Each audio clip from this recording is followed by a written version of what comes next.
सपा अध्यक्ष अखिलेश यादव का बयान। अखिलेश यादव ने कहा, बीजेपी के लोग फर्जी ज्यादा बोलते हैं। उन्होंने कहा, स्मार्ट सिटी बनाएंगे।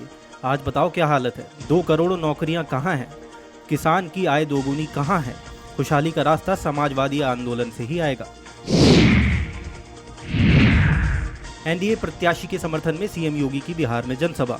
सीएम योगी ने कहा, बिहार में सुशासन की नींव मजबूत हुई। सीवान में माफिया कब्जा करना चाहता है। यूपी में माफिया पर बुलडोजर चलाया। अपराधी को पनपने नहीं देना है। ये बहन बेटी की सुरक्षा पर खतरा है। सपा अध्यक्ष अखिलेश यादव की प्रेस कॉन्फ्रेंस। अखिलेश यादव ने कहा, एसआईआर के समय हम लोग एक मांग करते हैं, एसआईआर में एक कॉलम और बढ़ाएं जिससे जातीय जनगणना हो सके। यूपी में इतना करप्शन कभी नहीं था जितना करप्शन बीजेपी की सरकार में है। गन्ना किसानों का रुपया और बढ़ाना चाहिए था। यूपी में वेंटिलेटर की उपलब्धता मामला। हाईकोर्ट ने राज्य सरकार से मांगी विस्तृत रिपोर्ट। सरकारी अस्पतालों में वेंटिलेटर उपलब्ध होने की रिपोर्ट मांगी। कोर्ट ने कहा, सरकार को ठोस तंत्र विकसित करना चाहिए। मामले में अगली सुनवाई 29 नवंबर को होगी। बीजेपी प्रदेश अध्यक्ष भूपेंद्र चौधरी का बयान। भूपेंद्र चौधरी ने कहा, हमारा घोषणा पत्र संकल्प पत्र होता है। हम तो जो कहते हैं वो पूरा करते हैं। लालू यादव, सरकार में दंगा होता था, हम नीतीश के चेहरे पर चुनाव लड़ रहे हैं। यूपी में भारी बारिश का अलर्ट। 17 जिलों में भारी बारिश का अलर्ट जारी। चित्रकूट, कौशाम्बी, प्रयागराज, फतेहपुर में अलर्ट। प्रतापगढ़, सोनभद्र, मिर्जापुर, चंदौली में भी अलर्ट किया गया जारी।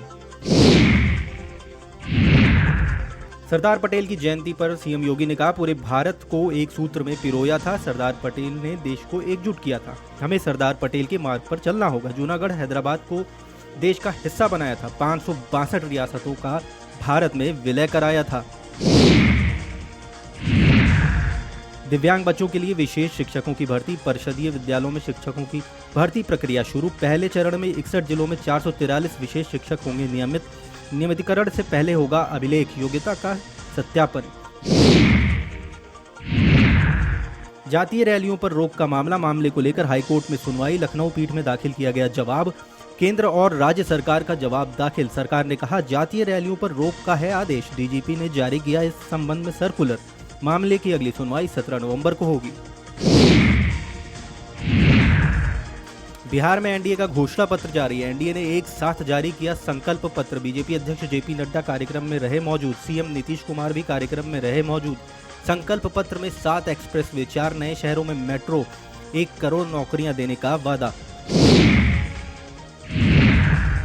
आगरा में क्लिनिक संचालक से 33 लाख की ठगी। हनी ट्रैप में फंसाकर लाखों की ठगी की गई। साइबर ठग युवती ने दोस्ती कर बनाया शिकार। यूके निवासी बनकर हनी ट्रैप में फंसाकर ठगी की। डिजिटल गोल्ड मिरेकल ट्रेडिंग में मुनाफे का दिया झांसा।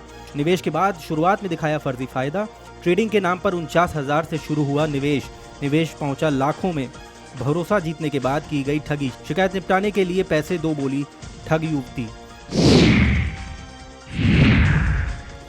नोएडा इंटरनेशनल एयरपोर्ट जेवर पर इतिहास रचा गया।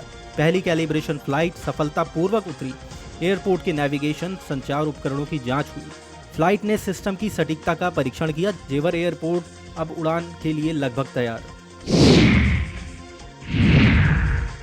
महोबा में ईओ को धमकाते युवक का ऑडियो हुआ वायरल।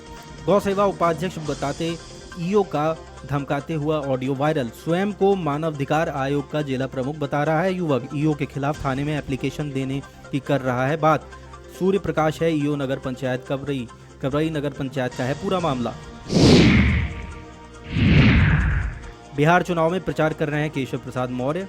केशव प्रसाद मौर्य ने कहा, बिहार में एनडीए की जीत होना जरूरी। बिहार विकास के रास्ते पर चल रहा। जनता से किया वादा पूरा करेंगे। निवेश आएगा तो युवाओं को रोजगार मिलेगा। 50 लाख करोड़ का बिहार में निवेश आएगा। तेजस्वी यादव के सारे वादे फर्जी। 3 करोड़ नौकरी नहीं दी जा सकती।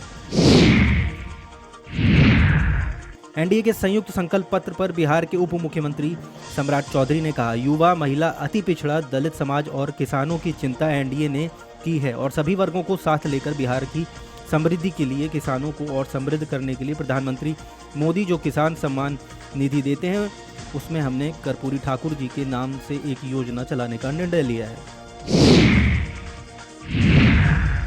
मोकामा हत्याकांड पर जन सुराज पार्टी के संस्थापक प्रशांत किशोर ने कहा, जिनकी हत्या हुई है वो आधिकारिक तौर पर जन सुराज में नहीं है, लेकिन वहां के जन सुराज प्रत्याशी के समर्थन में लगे रहे हैं। बिहार में जिस जंगल राज की बात होती थी, ये घटना उसी को दर्शाती है। बिहार में एनडीए के संयुक्त संकल्प पत्र पर केंद्रीय मंत्री गिरिराज सिंह ने कहा, 20 साल में बिहार के गड्ढे को जो भरा गया, अब नए बिहार के विकास का नए स्वरूप में उसे रोजगार भी है, किसानों का भी है, उद्योग का भी है। उत्तर प्रदेश के उप मुख्यमंत्री ब्रजेश पाठक ने कहा, समाजवादी पार्टी के लोग पूरी तरह कुंठाग्रस्त हैं। बिहार में उनकी दाल नहीं गल रही। उत्तर प्रदेश में भी सुपड़ा साफ हो रहा है। 2027 में प्रचंड बहुमत के साथ उत्तर प्रदेश में भाजपा सरकार बनेगी और 2017 वाला परिणाम दोहराया जाएगा। एनडीए के संयुक्त संकल्प पत्र पर भाजपा सांसद मनोज तिवारी ने कहा, एनडीए विकास का ही नाम है। एनडीए अपराध मुक्त, भ्रष्टाचार मुक्त शासन का नाम है और मेरा मानना है कि बिहार के लोगों को ये घोषणा पत्र ध्यान से पढ़ना चाहिए, क्योंकि भाजपा जो कहती है उसे जरूर करती है। हमारे एनडीए शासन में बिहार ने प्रगति की है। अब बिहार के लोग जो काम करते थे वे बिहार वापस आ रहे हैं। बिहार चुनाव पर राजद नेता खेसारी लाल यादव ने कहा, छपरा की जनता ने मुझ पर विश्वास जताया है। छपरा की जो भी समस्याएं हैं, मैं अपने हुनर और ताकत से जो भी कर सकता हूं करने की कोशिश करूंगा। हमारी कोशिश होगी कि शिक्षा का स्तर ऊंचा हो, अस्पताल की व्यवस्थाएं दूसरे शहरों से बेहतर हो, छपरा को बेहतर दिशा में ले जाएं। मलेशिया में रक्षा मंत्री राजनाथ सिंह ने कहा, भारत आपदा राहत, आतंकवाद निरोध और समुद्री सुरक्षा में योगदान देता है और दक्षिण चीन सागर में नौवहन की स्वतंत्रता और अंतर्राष्ट्रीय कानून के पालन का समर्थन करता है।